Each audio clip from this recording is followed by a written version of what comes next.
Trend! Welcome back to my YouTube channel. Narito ang latest sa Katden. Inaabangan ng mga Katden fans mamaya kung sabay nga bang rarampa sila Alden at Catherine sa bench body. Si Alden ay kumpirmado na ngang rarampa mamayang gabi dahil kita sa in-upload ng bench sa kanilang social media na rehearsal ay nandoon ang aktor na si Alden Richard.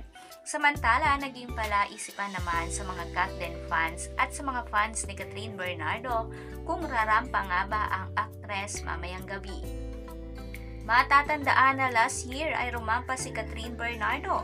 Ito ang kauna-unahang rumampa si Catherine bilang isang single. Sa unang rampa noon ni Catherine ay nanibago nga ang kanyang mga fans dahil ibang Catherine nga daw ang nakita nila noon sa stage ng bench. Kaya naman ngayong gabi ay mas inaabangan nga ng mga netizen at fans ni Catherine ang kanyang pagrampa. Makakasama nila dito ang sikat na tambalan na JM Fiang, kung saan present din sila Ruru at ang kanyang girlfriend na si Bianca Umali. Ilang star din ng mga ABS-CBN at maging ang vlogger na si Sena Barake ay rarampa din sa nasabing show.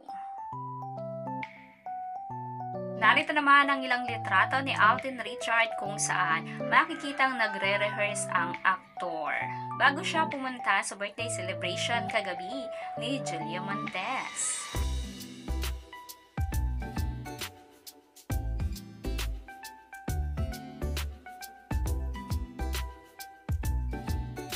Sa latest IG story ni Catherine ay makikita na tila nagpre-prepare at kasama nito ang kanyang glam team. Tila rarampa nga ang actress mamaya sa bench body. Kaya naman kaabang-abang ang muling pagrampa ni Catherine. Inaasahan ng Katden fans na sabay rarampa sila Alden at Catherine. Kaya naman kung ikaw ay solid fans ng Katden, huwag mong kalilimutan mag-subscribe sa aking YouTube channel at pindutin mo na rin ang notification bell para mas updated ka ka Chismis Trend. Thank you for watching.